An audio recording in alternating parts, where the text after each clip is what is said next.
When you get obsessed with something and you take action on that obsession, does it feel like you scratched the itch, or does the itch only get worse? How good are you at delaying gratification?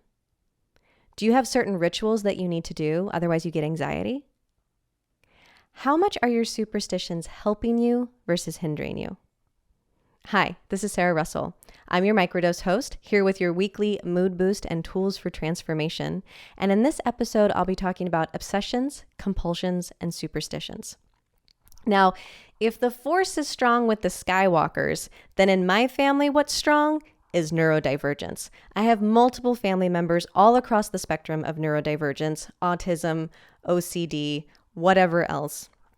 And so I'm very familiar with neuroatypicality. An example of this is when I was a little girl, I would collect Barbies, and rather than playing with them and putting them in their cars to drive them around or enacting a life in their Barbie dream house or having them play with their friends at the beach, what I would do is I would make sure they were perfectly in their outfits, hair would be perfect, and then whatever accessories they came with, like I remember one came with these cardboard cutout earrings that I never cut out, I just left in the cardboard because it was nice and tidy that way. I would line them all up, I would line all of their accessories up, and I would just sit back and enjoy the satisfaction of how tidy it all was. So flash forward to college, and I'm in my apartment, and one of my best friends is over, and they go, "Watch this, watch Sarah freak out." And they go into my cupboard and they rearrange all of my dishes. Normally I do my dishes big on the bottom all the way up to the smallest one. So it's this nice organized little tower. And they rearranged all my plates. So some were jutting out at weird angles and they were like wasn't with like anymore. Am I making you uncomfortable in your body yet? I don't even like thinking about this. And they thought it was so funny. Then they laughed as I rushed to organize the whole thing again so I could have that kind of peaceful cleanliness, tidiness, orderliness in my body again. Now, after describing all of that to you, you may think, wow, she seems like she has OCD. And here's the thing. We have this habit in our culture of using medicalized terms in this really casual, colloquial way. We also do this with things like trauma, right? Where trauma is this very real, impactful thing that has this incredible neurological impact on the brain. But we tend to talk about things being traumatizing that we just don't like, right? Like that event traumatized me in some way, or you did something that traumatized me, when really what we mean is, I really hate that you did that, or I really didn't like that that thing happened. But it's not actual trauma, although lots of people experience all kinds of trauma. So we do this with OCD as well, right? When somebody gets compulsive in some way or hyper-organized in some way or has a cleanliness standard that's higher than ours, we accuse them of having OCD in this very kind of casual, ha ha ha, isn't it so funny? But here's the thing. Andrew Huberman recently released a podcast that he called The Science and Treatment of Obsessive-Compulsive Disorder. And in it, he talks about on the list of illnesses, not just mental illnesses, but all illnesses, OCD actually ranks 7th on the list of all illnesses in the world that causes the most suffering. It can be incredibly debilitating. So treating this casually actually feels like a lack of empathy for people that are actually struggling with this. And so in addition to creating more compassion and more empathy for people that are experiencing actual OCD, it's actually just more scientifically accurate to know when we should use that term and when we should be using a different term. So Huberman makes this really great distinction between OCD, obsessive-compulsive disorder, and OCPD, which is obsessive-compulsive personality disorder. And while both of those things can be incredibly disruptive, there are actually some benefits to OCPD that people who experience OCD don't get to experience. Now, when we're talking about obsessions and we're talking about compulsions, let's talk about what that means. So obsessions are thoughts, specifically intrusive thoughts, and compulsions are behaviors. And obsessions and compulsions are linked because those behaviors are ways that we try to interrupt the obsessive thoughts, to stop the obsessive thoughts in some way. People who have OCD, like one of the characteristics that Huberman really points out with OCD is this idea of how intrusive the thoughts are. When somebody has OCPD, obsessive compulsive personality disorder, sometimes they actually invite these thoughts in or welcome these thoughts in because it results in a behavior that allows them to achieve a goal that actually gives them a lot of satisfaction, like me organizing all of my Barbies. After I saw the result, I felt quite pleased. I didn't feel anxiety. I didn't feel depression in my body. I felt the joy of order. And so that's a really thing that people with OCD experience. And when I asked that question in the beginning, when you have something obsessive going on for you and you take an action on it, does it scratch the itch? Me lining up all my Barbies scratched the itch. I felt better afterwards. People suffering from OCD, it will give them a kind of immediate satisfaction or an immediate relief. But then what happens is it actually strengthens the behavior the thoughts that they want to stop, the obsession that they want to stop. So it actually makes the itch worse. It doesn't actually help it long term. And OCD is really common. The likelihood that you know somebody or, one of my listeners has OCD is really high because 2.5 all the way up to potentially 4% of the population has OCD. That's more than redheads, y'all. So you probably know someone who's experiencing this, but often it goes unnoticed because we have so much shame around our mental health. There's so much stigma around mental health. And so we become really good at disguising behaviors that would give us away in some way. So there's all the shame that can come with OCD and the behaviors, but it's debilitating for other reasons as well, including just the amount of time it takes up to be suffering from OCD. So first, you have all of the thoughts that are draining all of your energy and taking up all this time. Then you have the compulsions and the behaviors in order to address the obsessive thoughts. That takes up a ton of time and energy. And then you don't have time and energy to do the things that you want to be doing with your life. Like, we have all of these goals, right? Like, I'm going to be more compassionate in my romantic relationships.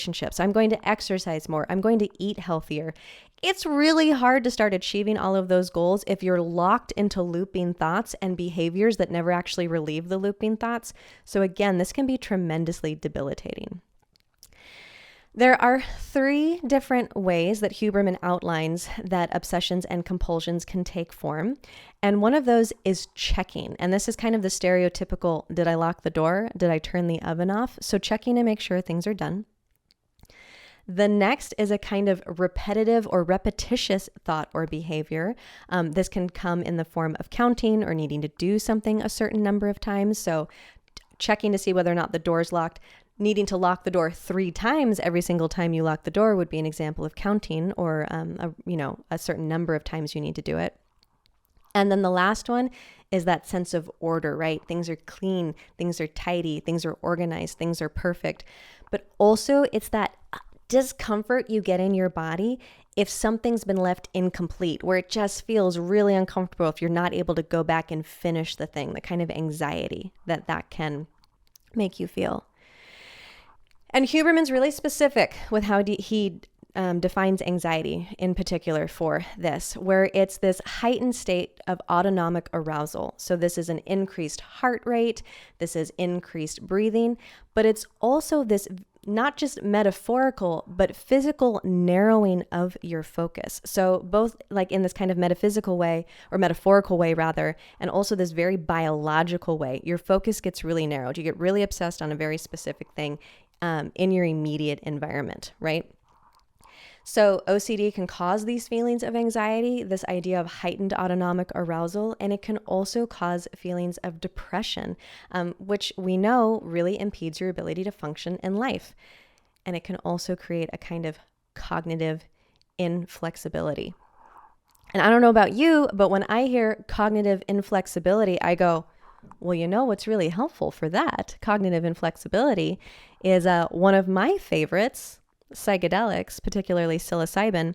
And like I said, neurodivergence runs really strongly in my family. People that I love very much suffer from this.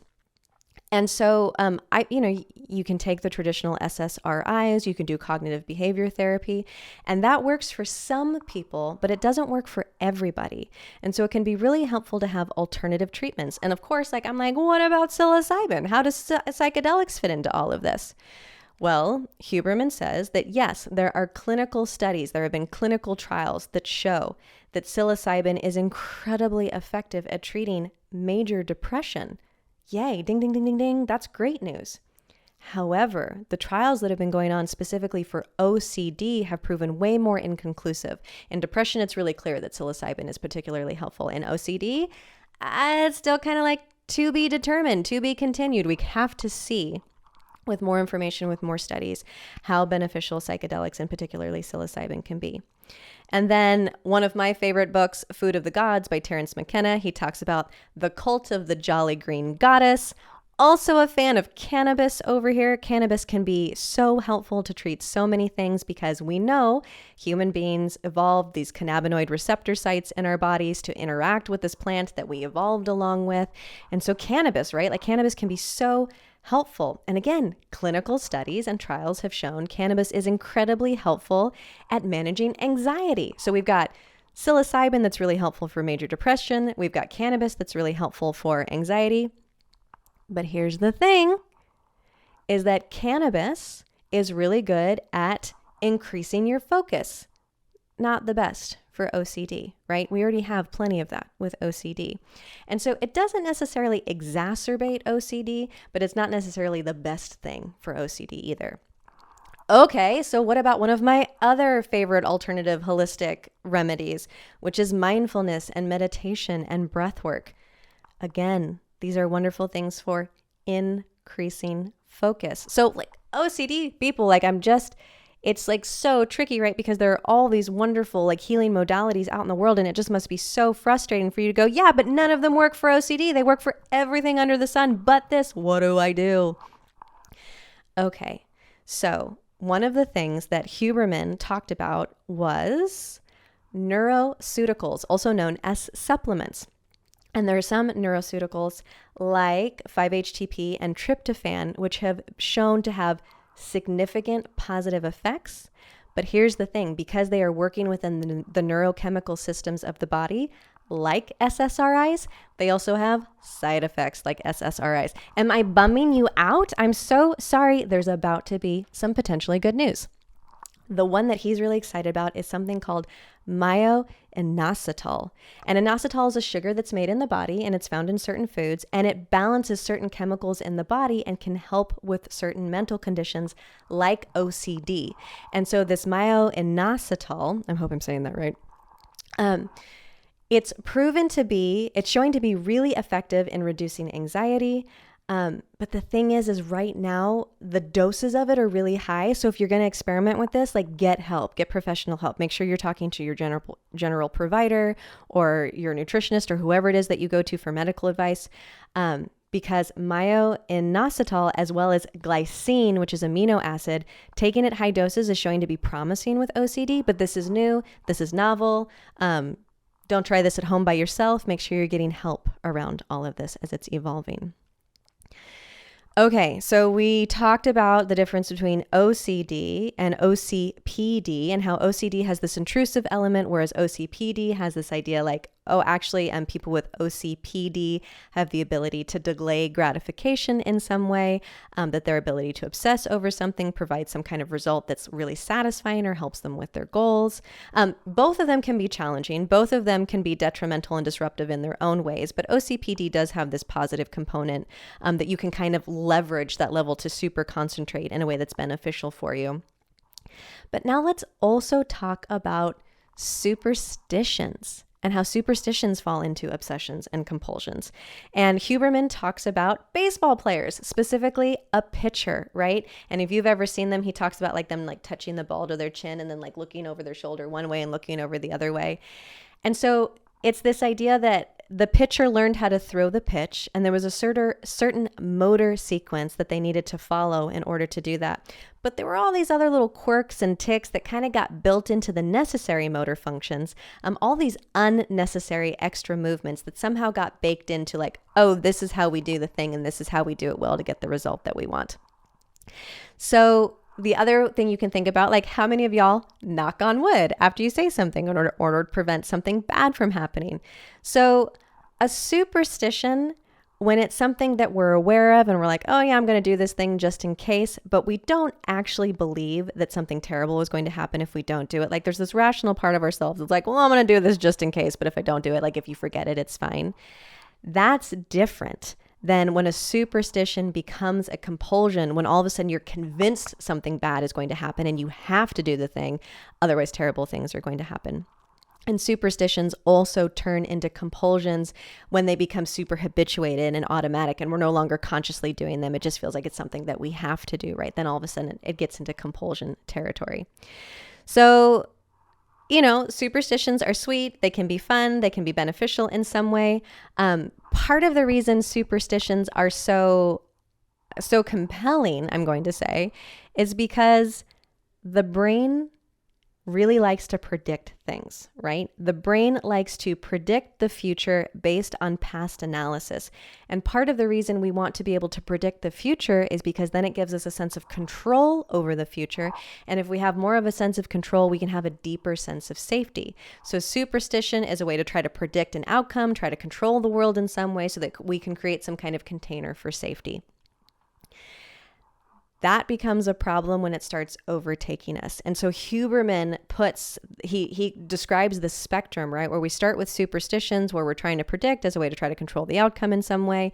And then a little bit more invasive is OCPD, where then all of a sudden those become obsessions, those become compulsions, but they're still generative in some way. And then most extreme on that spectrum is OCD, where now it feels like we've been hijacked and we don't have control anymore. And it's debilitating us in some way and keeping us from having the kind of lives that we want.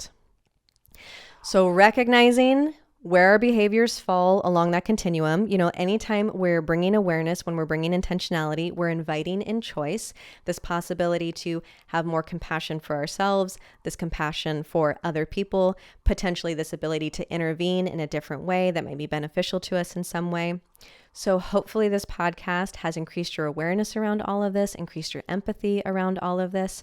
Again, don't want to do any kind of word policing here, but being able to be compassionate when we're talking about the experiences that other people are having and not belittling those in any way. Hopefully this just provides more care and ease all around. Like I said, I find this topic particularly fascinating because I have a lot of these tendencies. I have a lot of the tendencies of OCPD. Some of the people that I'm closest to in my life have been diagnosed with this. And so I see the struggle of it. Just know that I feel for y'all. I'm here for y'all. And I hope this was helpful in some way. Thanks for listening. If you enjoyed this, please leave a review on Apple Podcasts or anywhere else where you listen to your podcast. It's really helpful for me creating this content.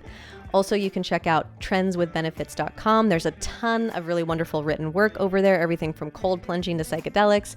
And you can also sign up for the weekly newsletter that has videos in it, the movies that Mudwater creates, all of the written content, the podcast, so many goodies over there. And if you would like some relationship support, you can send a voice memo to podcast@mudwtr.com describing whatever it is that you're struggling with or whatever it is you have a question around. And I would love to answer those questions on this podcast. So I would love to give you free support.